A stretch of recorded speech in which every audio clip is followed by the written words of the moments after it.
Welcome everyone. The International Atomic Energy Agency is pleased to host the third of the series of online webinars on hot topics from the radiation protection and medical uses of ionizing radiation.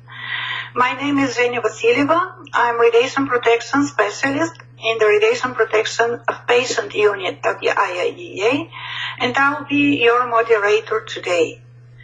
Please note that this webinar is being recorded, and the participants will be muted during the broadcast.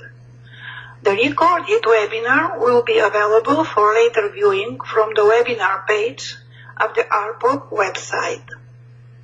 Please note that the agency is not offering a certification for this webinar.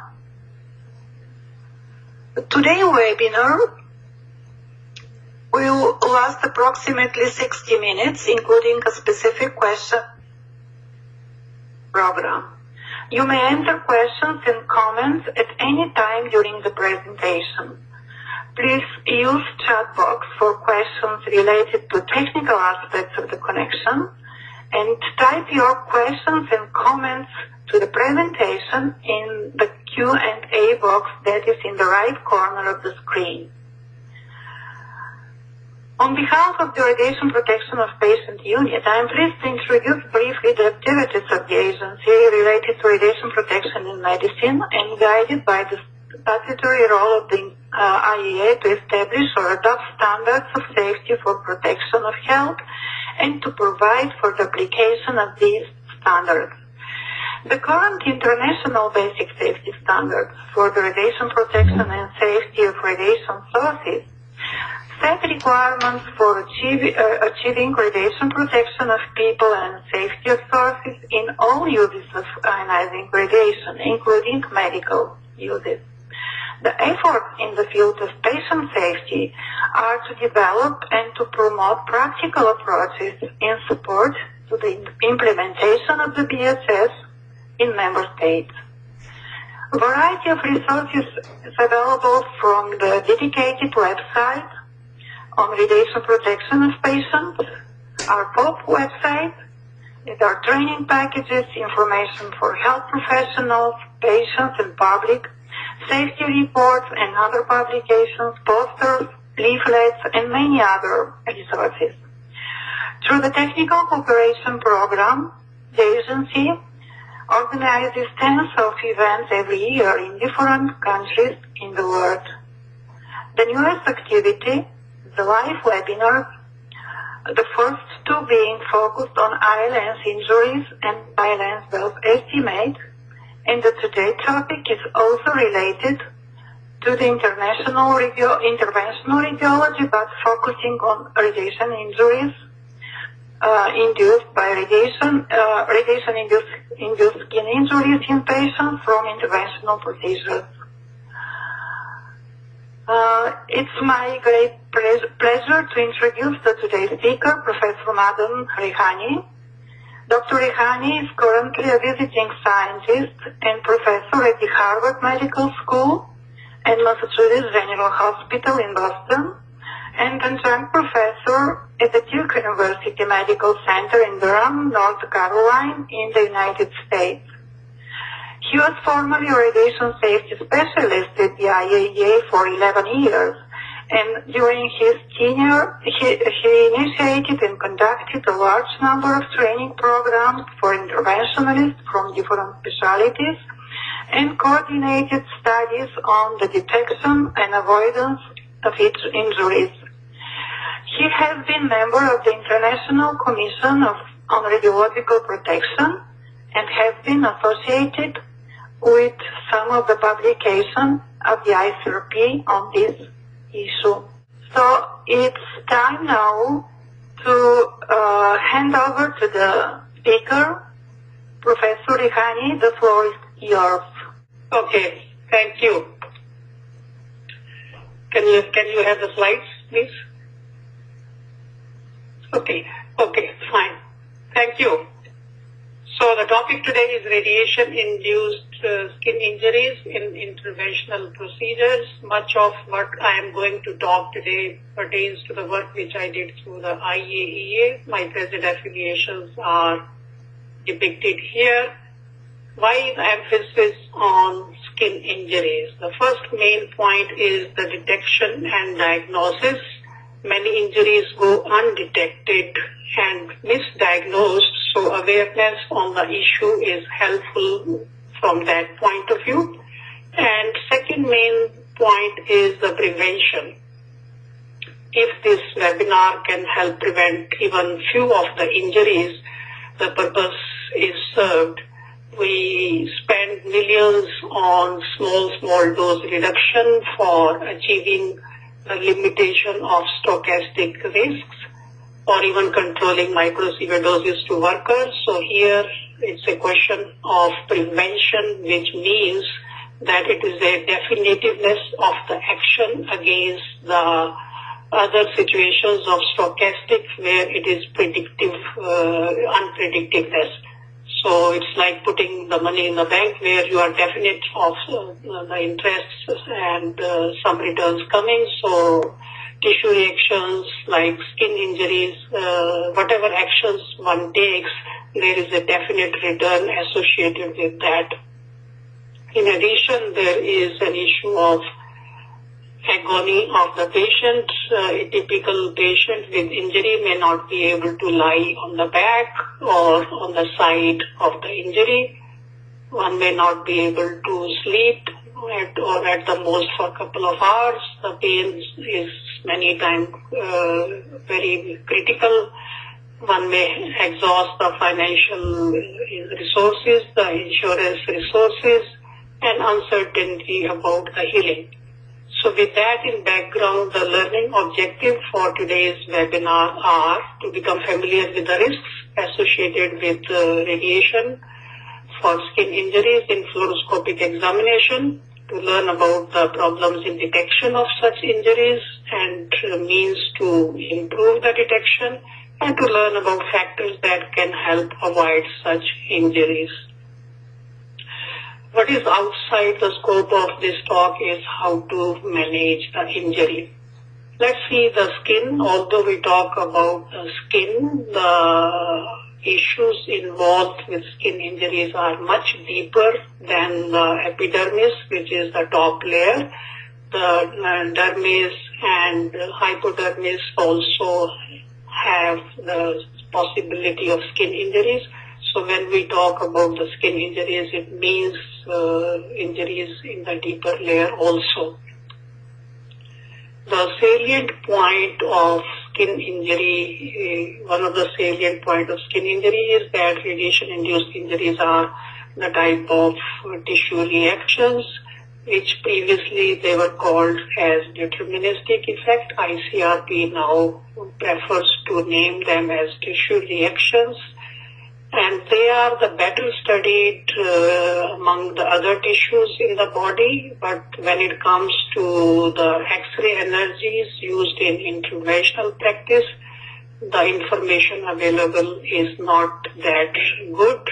And also the information on skin effects has not changed during the recent years, unlike in the case of eye, where there has been a lot of change in the situation, and also like in the case of breast and circulatory effects, there have been a lot of changes in the recent years. In case of skin, the situation has not been similar. The skin reactions initially at lower dose can be the transient type of reactions like erythema, transient erythema, which comes and goes, like when you enter a sauna and the redness on the face, it may go away soon. So these are very transient effect. That's very transient effect.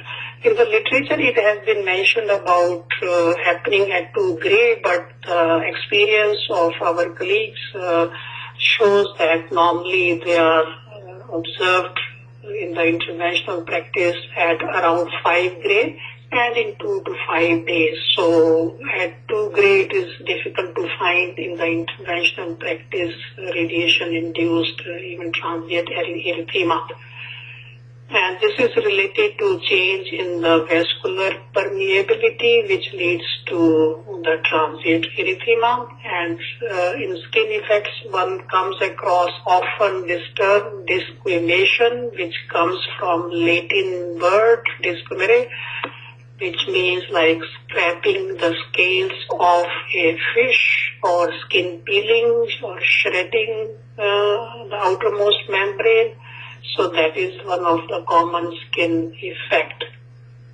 As per ICRP, the main erythematous reaction occurs at 30 days or after, and it develops as a consequence of inflammation, which is secondary to death of the cells.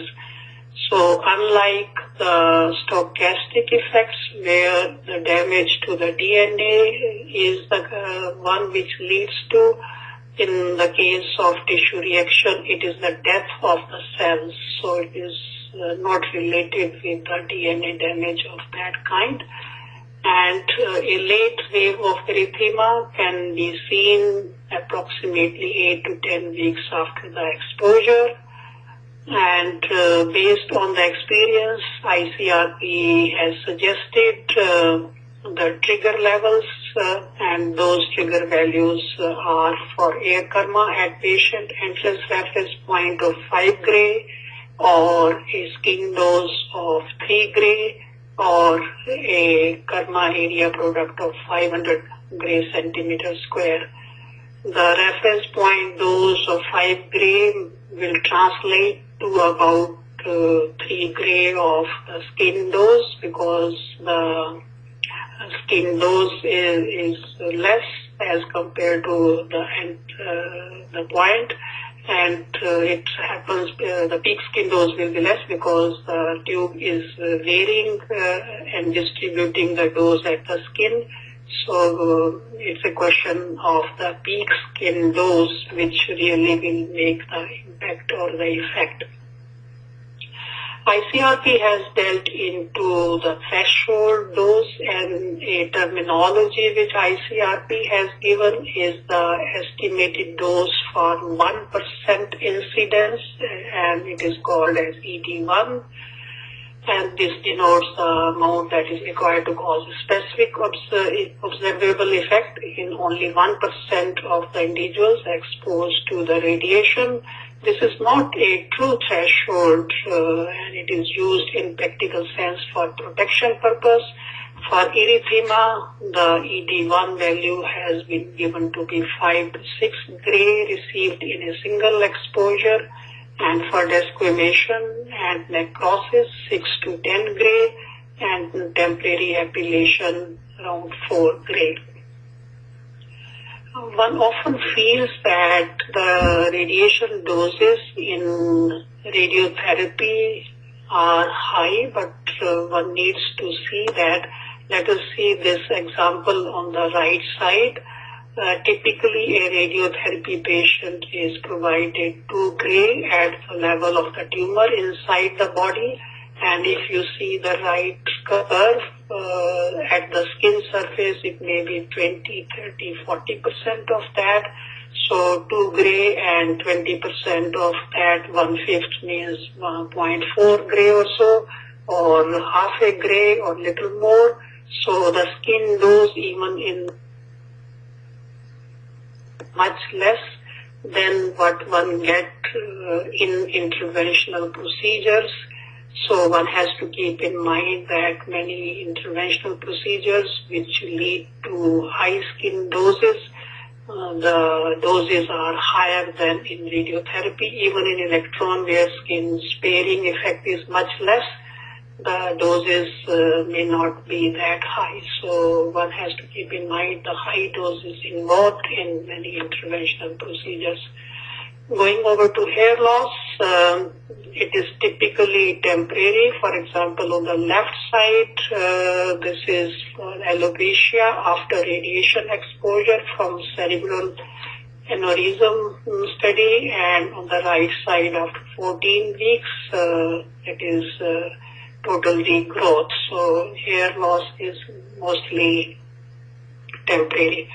And this is one of the studies which had surveyed the neuroradiological examinations, and they found that 7% of the therapeutic neuroradiological procedures were found to reach the threshold for epilation of 4 gray, and as many as 80% of the patients require multiple procedures.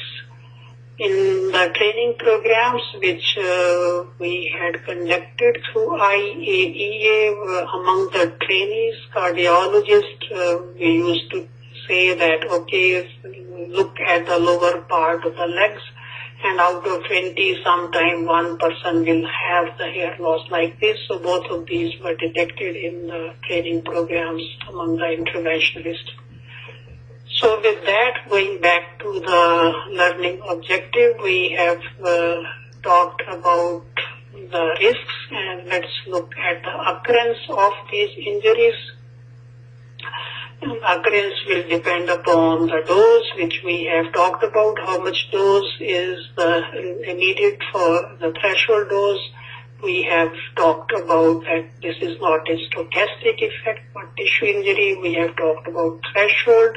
And in children, the skin injuries are very rare to find because the automatic exposure control in machines will reduce the radiation doses, and as a result, the skin doses in children are less, so it's very rare to find skin injury. So it's more a problem with adults. Let me give you an example of the old time and my personal experience with that. It was in 1990s. I remember one of my cardiovascular surgeon colleague came to me a couple of times. He said that many of his patients whom he operates, he finds after that some reddening on the skin on the back, and he suspected earthing problem in the operating table or some electrical problem or pads and grounding. So I sent him to biomedical engineering department. At that time, I did not know anything about the radiation-induced skin injuries. In fact, the first time radiation-induced skin injury in interventional procedures were reported in 1993 or so. This was the first case whose picture has become very famous. Most publications have used this picture, so it was in 93 or around that when this was first reported. So in early 90s, it means there was something like that were happening, but awareness was not there. So ICRP put this up in its publication 85 in late 1990s, and then we had through IAEA coordinated research project running between 2003 and 2005. This publication was prepared.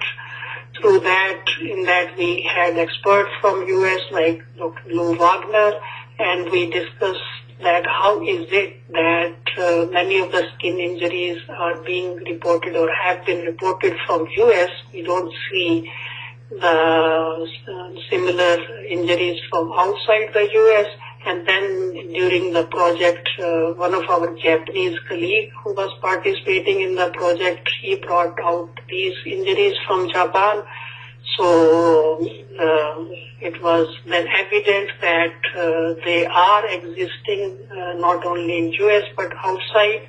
And we had this training course for interventional cardiologists in Vienna, organized in 2004, in which cardiologists from 25 countries participated, and one of the participants from Thailand, Dr. Suphod, he went after the course, he started looking at the injuries, possibilities of injuries in his practice, and through that we detected these and published this injury of one patient at different time interval after the procedure.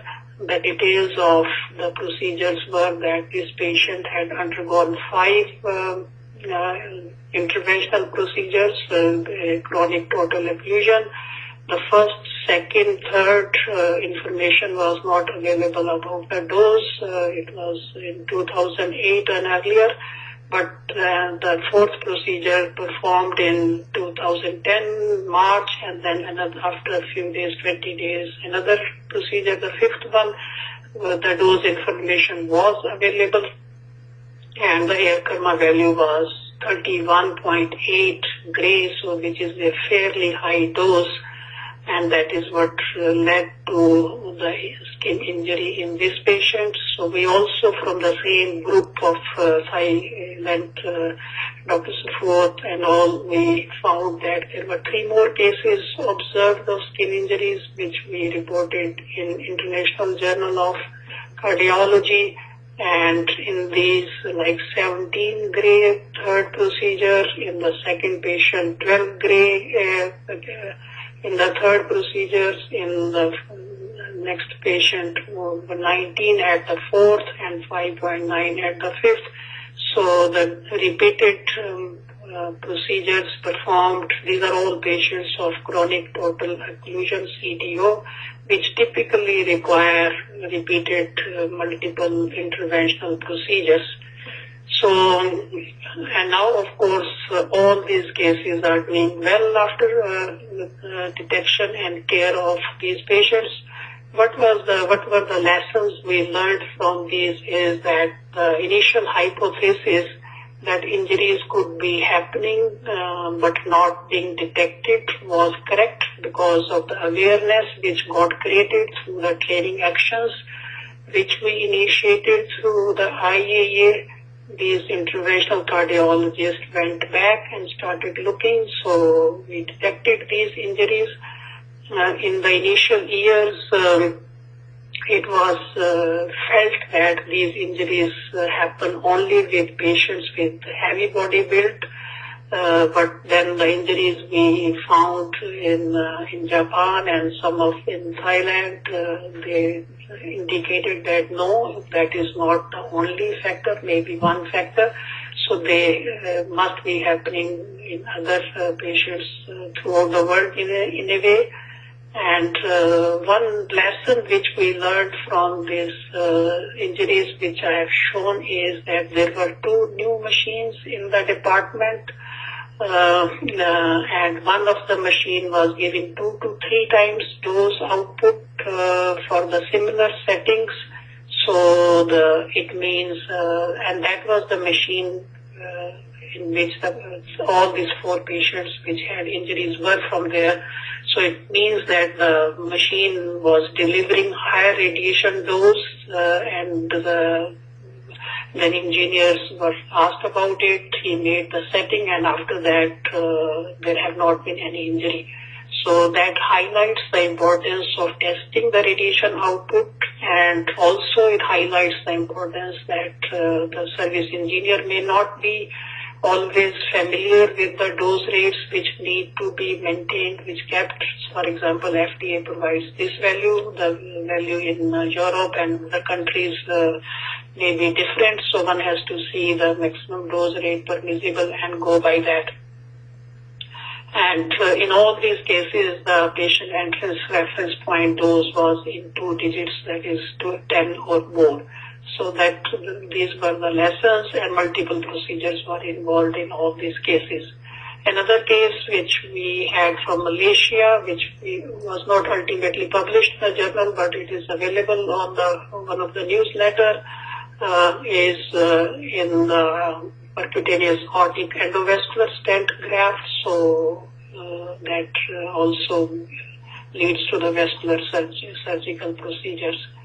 So injuries which have been reported so far pertain to the interventional cardiology, electrophysiology, interventional radiology, primarily in neuro and vascular surgery. There is a higher potential of injuries in vascular surgery in future because of the lack of awareness. For example, interventional radiologists do have the training during the residency, whereas the clinicians and clinical colleagues do not. There is a steadily increasing awareness among interventional cardiologists, but vascular surgeons have yet to reach that stage of awareness.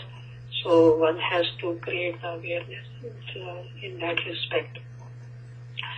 Going over to the second learning objective on problems in detection and how to improve the detection. In 2010s, if I go and meet many of the interventionalists and ask them, have you come across a case of skin injury? The invariable response is no, not from our practice. But then some from others' practice, they have come to us, so that is the kind of a situation. So then I ask, okay, how many of your patients have received more than 5 gray? And invariably, I do not get any answer to that. So that shows that patient monitoring is not performed and the interventionalist is not aware of that. So if the interventionalist has not come across a case of skin injury, it is because the case is being lost. So it does not mean that injuries have not happened in the practice. So unless the interventionalist has a record of how many patients have exceeded the 5 gray, without that any information cannot be relied upon. And there's a common feeling that these injuries, of course, are rare, but that is, many of the interventionalists have not come across these injuries. And based on that, we published this paper last year in 2014 in American Journal of Longevity, AJR, with a catchy title that I perform more than 100 interventional procedures every year, but have never seen radiation-induced injury. Am I missing something? We made calculation based on the data provided in the papers above that the frequency of major radiation injuries is estimated to be between 1 in 10,000 or 1 in 100,000 procedures. So that is based on the legal cases observed in US and the total number of procedures being performed. And if there is one does only 100 procedures in a year, and in 40 years, 4,000 procedures, and with the lower figure of 1 in 10,000, one may not really be able to see a case of injury. It's a possibility. May happen, may not happen, but with that kind of 1 in 10,000, it is possible that in 40 years of practice with low workload may not be. But if it is 1 in 100,000, it will go down. And if one does about 1,000 procedures a year, in 10 years it will amount to 10,000 procedures, and that will mean that a single case in 10 years is possible in that situation.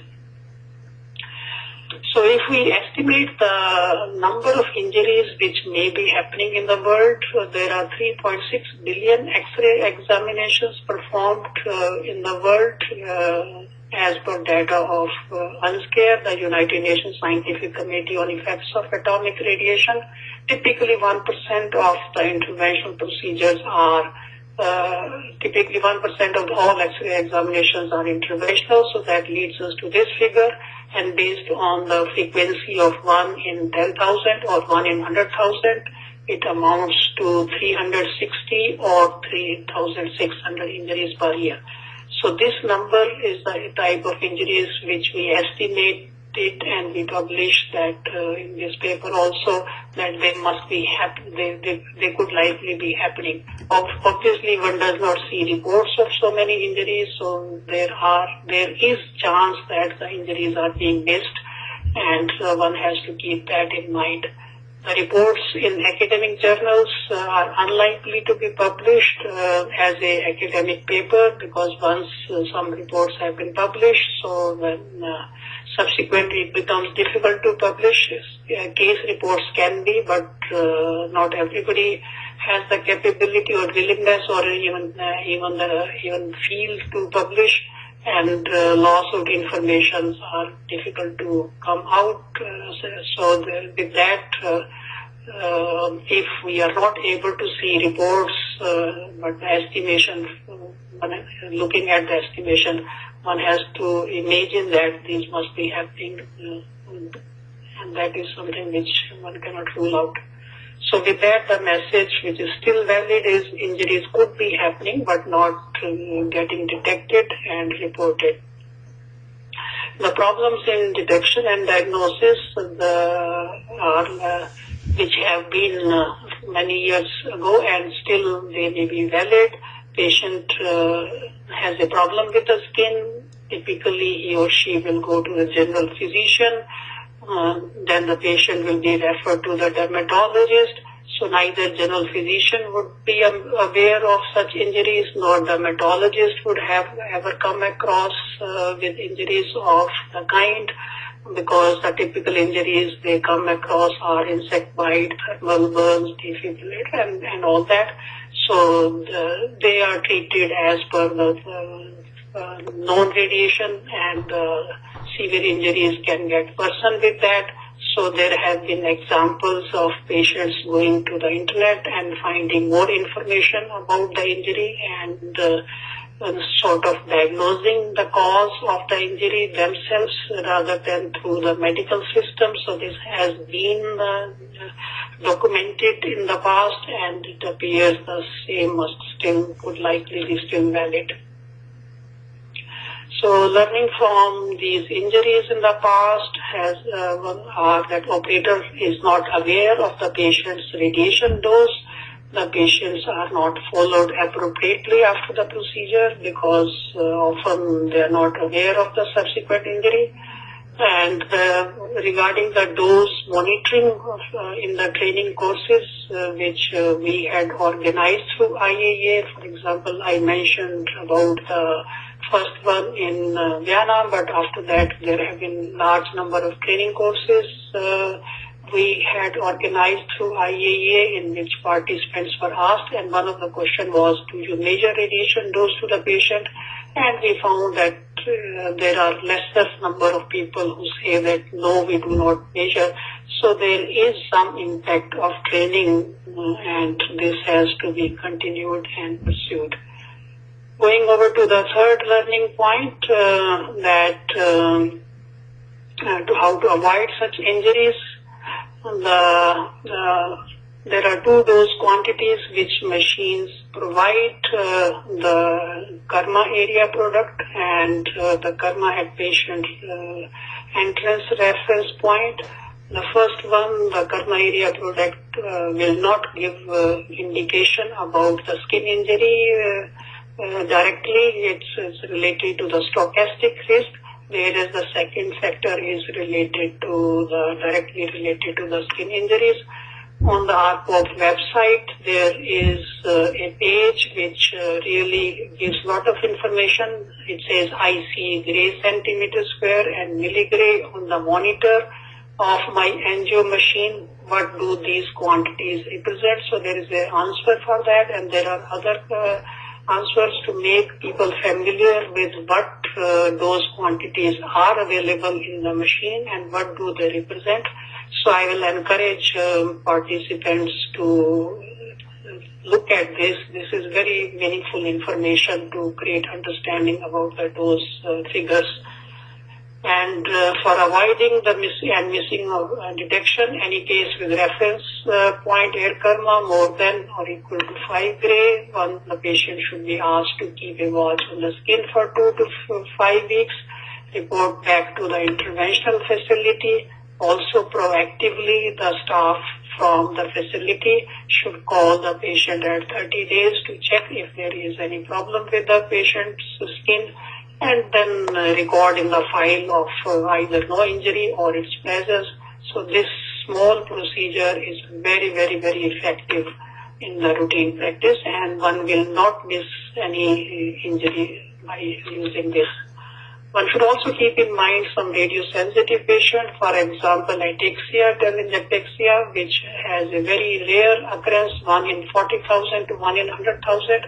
But the symptoms these patients have, one can always detect these before the procedures. It is not necessary to have a very detailed test, so these are detectable. But the other patients with collagen vascular disease, diabetes, those with actinomycin D and adriamycin, there is a difficulty in diagnosing them in advance or identifying them in advance about the radiosensitivity.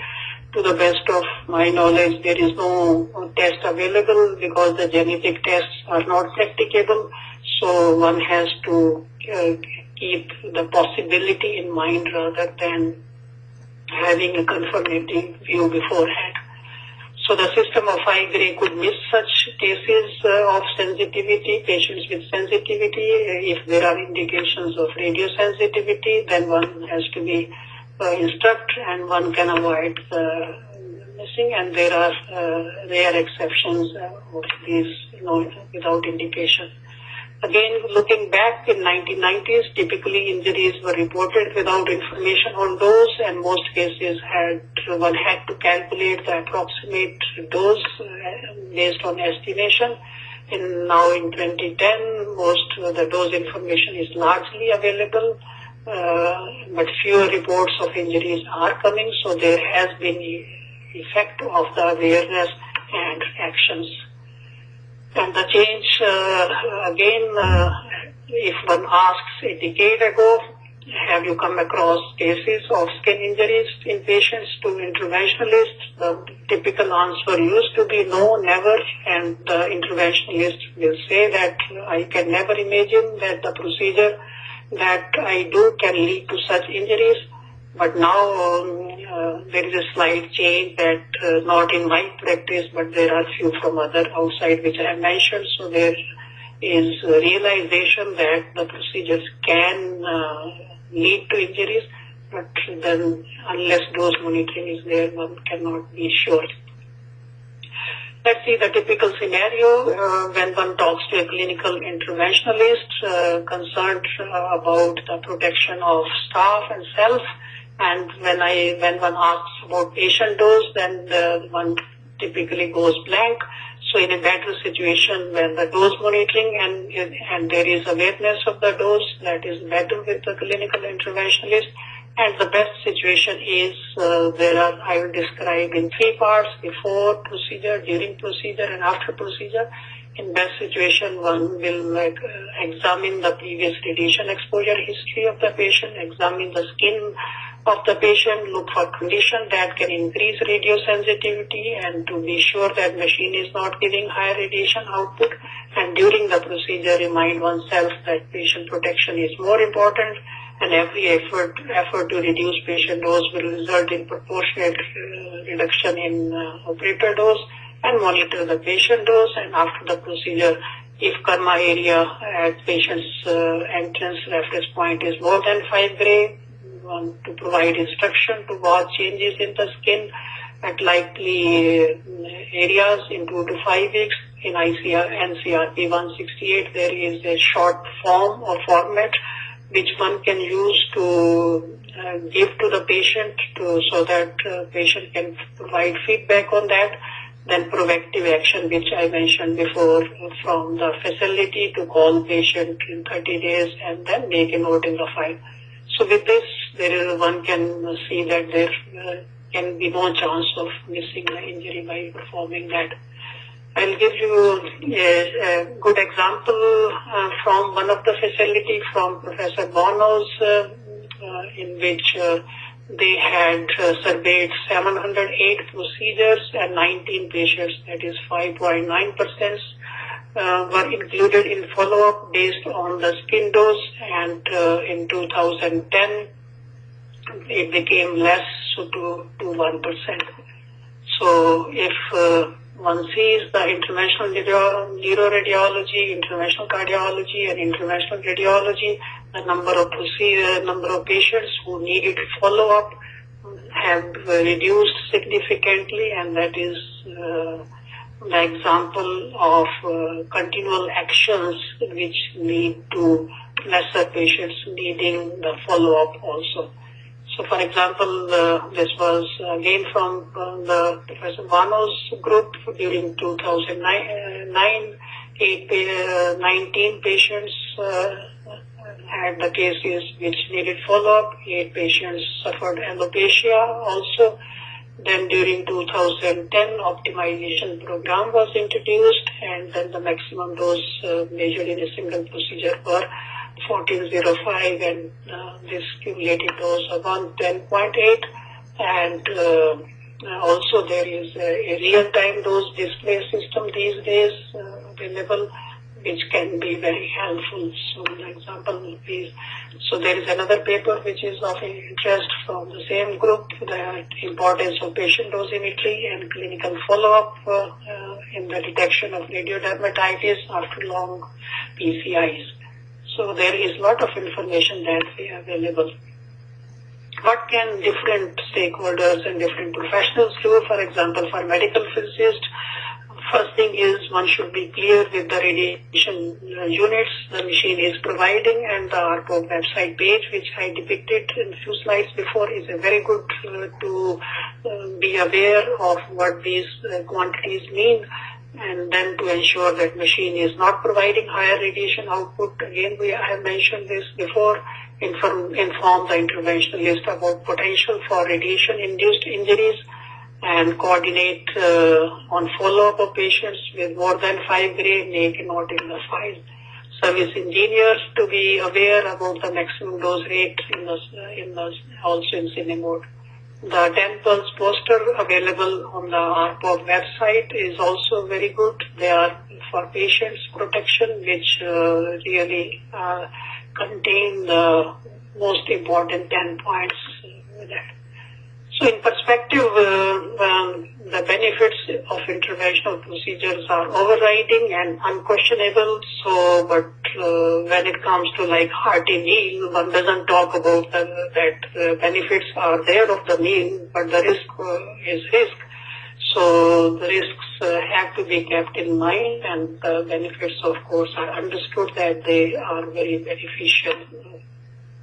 To recap what I have said, the importance of this topic in terms of the definitiveness involved rather than the speculativeness, the doses and thresholds for skin injuries I mentioned, detection through the training actions, and journey from no injuries detection to the how to avoid missing injuries. Current situation still calls for action, and actions before, during, and after the procedure. Experience from lab with good control, which I just pointed out. For further reading, ICRP sources, NCRP, ARPOB website, the professional societies sources, and there are good references from people who have a lot of experience in the field. Thank you.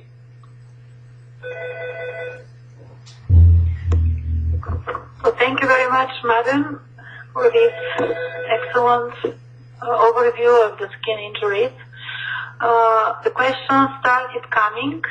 You are welcome to send your questions by writing them in the Q&A box. So the first question is related to the cumulative effect. What is the effect of fractioning the dose? For example, multiple procedures. If you have 2 procedures in a year, 6 months apart, and both give 4 gray, are you as likely to see an effect of 5 gray in one procedure? This is the question, Madam. Thanks for this question, and this is a very important question. All through the past, when it comes to the protection, the philosophy which organizations have used is to ignore the repair processes which are happening, and count them to be cumulative for the protection purposes. So that has been the general philosophy when it comes to protection, because we are not really aware of how much is the repair process contributing. For example, in radiotherapy, one does apply the gap correction and finds out the dose for tolerance and all that. So it is not that the time gap will not make a difference. It does make a difference, and but to give a formula that how much should be the time gap precisely, there is this paper of Dr. Walter's group in radiology. They have given a formula also. There is some consideration. But it is not, the science there is not so exact. But under the situation, whatever is available, there is possibility to find the time which should be optimal. But there's much more work to be done in that area. So the gap does help, but at the same time, one does not cannot ignore completely, and one cannot say that there should be only cumulative. So I think I will advise looking at that paper and seeing how to move forward. Okay, thank you, madam. There is one question related to the what you just discussed. Is patient dose monitoring going to be obligatory for interventional procedure? Because we need to also be able to follow the cumulative dose in order to optimize the exam and to avoid tissue reaction. I think in European directive it is obligatory, and to be effective from 2018 January at least, if I remember correctly, it should be yes. So I think in other parts of the world one has to see where it has been introduced in the regulations, but in the European directive for interventional procedure, yes, for monitoring. Yes, thank you. And related to this, how to make accurate assessment of peak skin dose in real clinical situation is the question, because we need to monitor, but we need to be able also to measure. Yeah, again, it's a very good question. The short answer is the technology is not developed nicely to. So we had tried these Jeffchromic films for many years through the project. That was the only available method to have peak skin dose, not of course accurately, because this is not an electronic assessment method.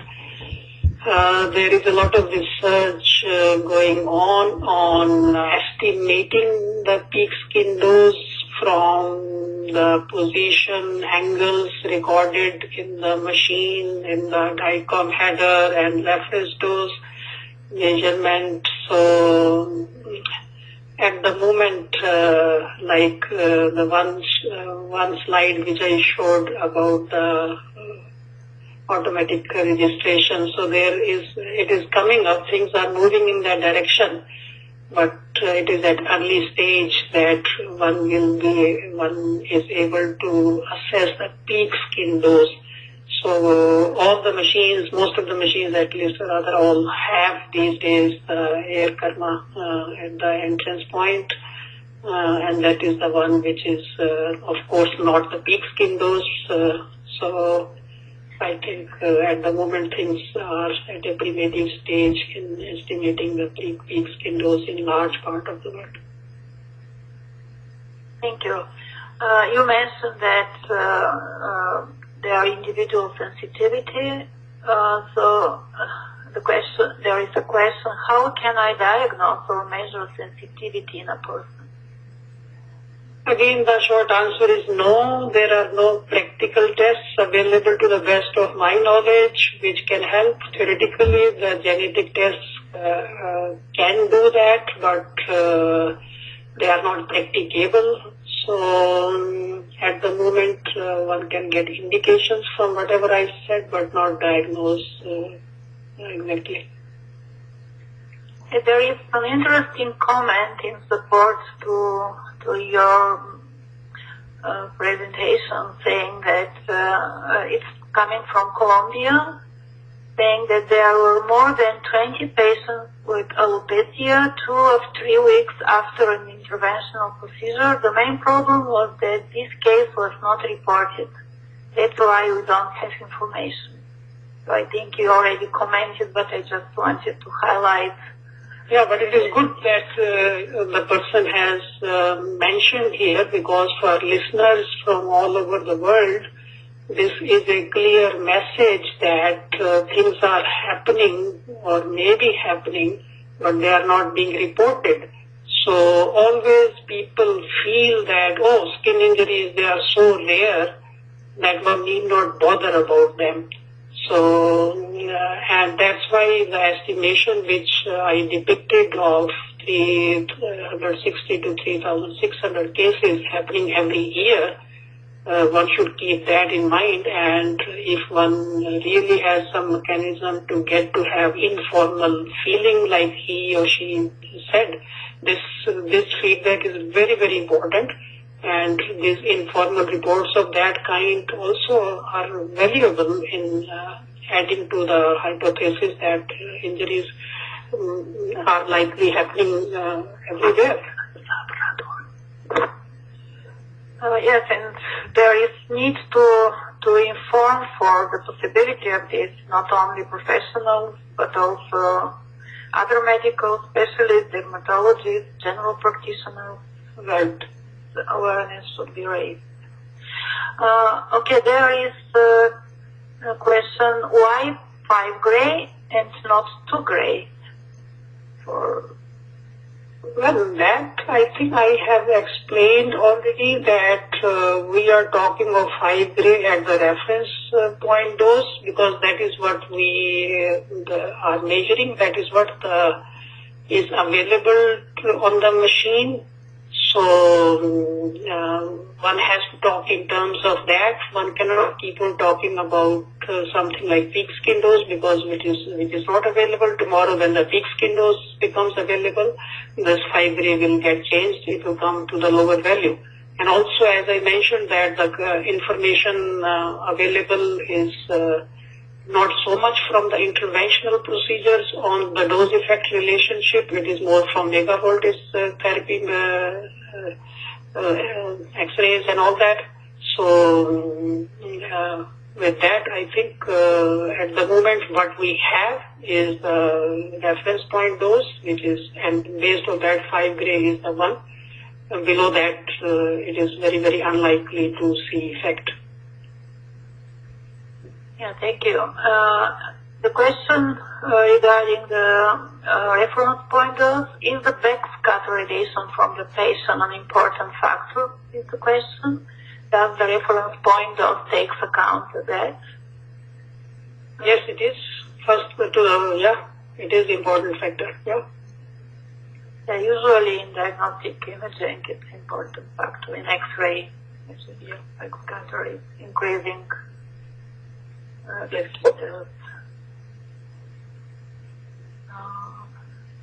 Yes, there is a question requiring more time to answer, but how do you minimize patient skin growth for complicated lengthy procedures?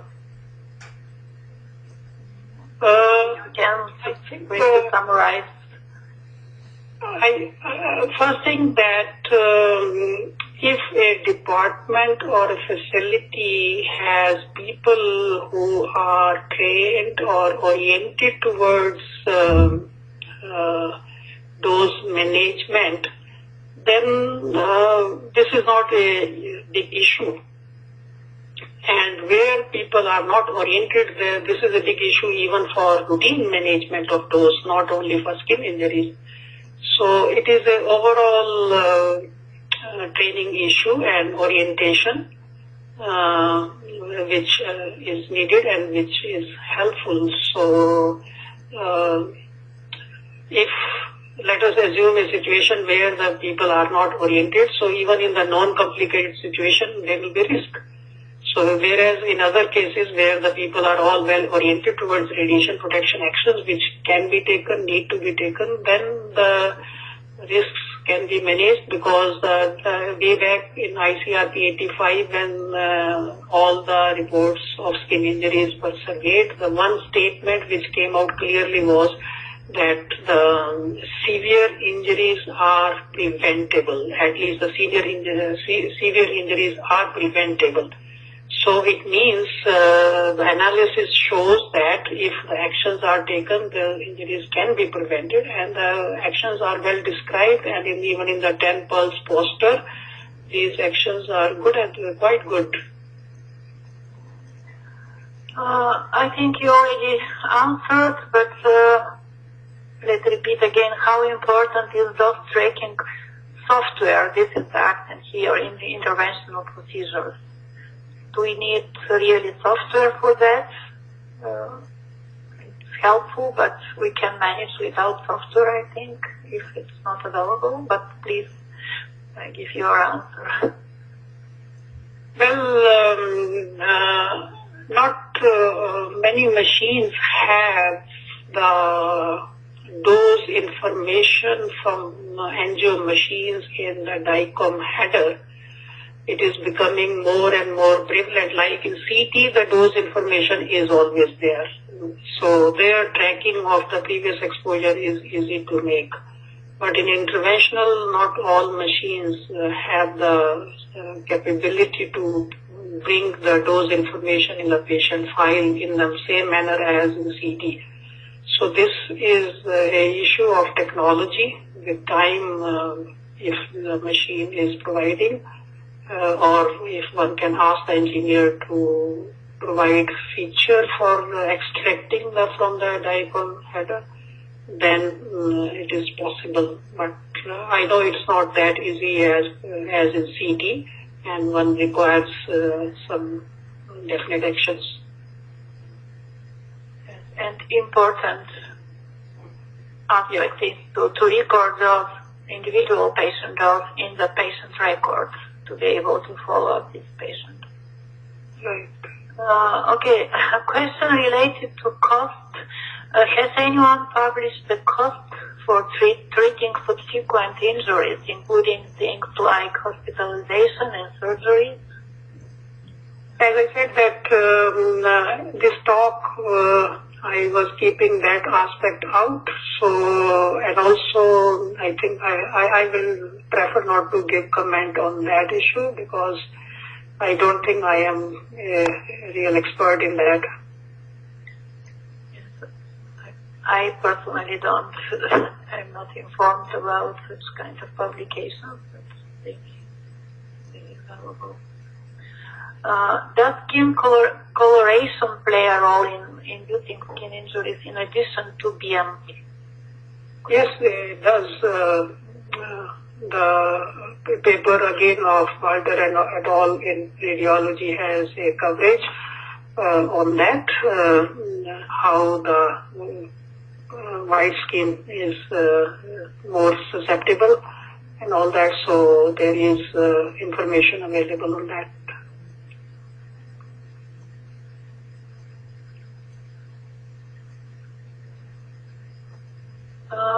Well, as you stated, your talk did not touch on treating radiation-induced skin injuries.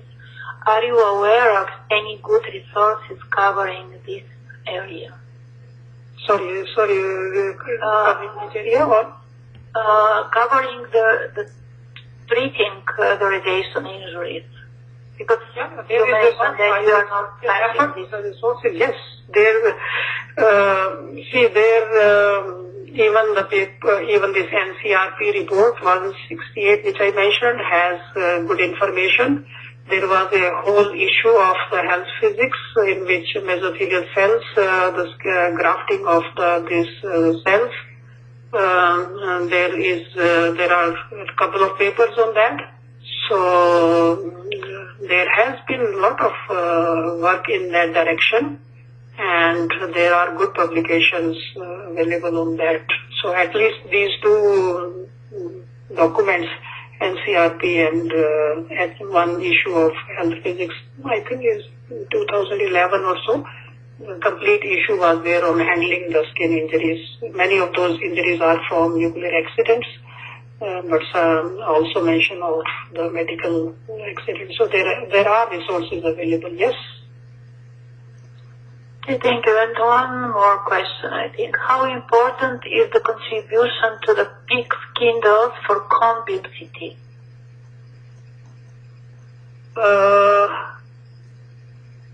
It is an issue which is becoming important, and in the ICRP publication 129, this is what when I was chairing that task group of ICRP for 129 on cone beam CT. This is the issue which we pointed out, that these days cone beam CTs are increasingly being used in the practice for interventional procedures. So how to take into account the dose aspect from there, and the doses are not insignificant, because people think that cone beam CTs have low doses, and that was true with dental initially when cone beam CT started, not true with the interventional cone beam CT machines. So it is quite crucial to have the record, to have the dose value available from that. Unfortunately, this is at a very early stage that many machines are not really providing adequately the dose information, and initial machines had variable formats of dose. So in that ICRP publications, we have made an appeal that there should be standardization of the dose reporting from the cone beam CT machines. Yes, one more question came. Is there a distinction in the 5 gray level between adults and children? Should we say that this level should be lower in pediatric patients? Well, honestly speaking, I do not know the precise answer in that. There is a good information from Unscared publication 2013, I think, on the children, but what is the information on tissue reactions? I don't remember. I will have to look at that. There is a good information on which tissues in children are more sensitive and which are less sensitive than adults, or same sensitivity for stochastic risk. But for tissue reaction, skin reaction, I will have to look at that. Maybe one can, I don't remember offhand what was the relative sensitivity between adult and children of the skin. So it's better to look at that publication. I think I will prefer not to make a comment. I may be wrong in that. Yeah, but as you mentioned already, it's unlikely that 5 gray level will be achieved. Unlikely, but the person is asking difference in sensitivity. Yeah. Difference in sensitivity. Okay, I think if I haven't missed a question, we already answered most of them or all of them. I think we had a lot of great questions, excellent discussion, and it's time to conclude and to thank Professor Rehani for the excellent contribution. Thanks to all attendees for joining us. This webinar, as previous, will be archived, and the link will be available from the webinar page of the RPOP website for viewing at any time. So your bar on the bottom of the website, at the front page of the RPOP website, so you can just click and go directly to the webinar page. You can also access this through the training web page and go to the free webinar page, when you can find all relevant information, including the list of past webinars, recording broadcasts, and any other relevant information. And of course, the new webinars that are announced will be open for registration. We also invite your proposals for next topics in our webinar series. I want to thank you for your participation. Have a wonderful day or night, and you may now disconnect.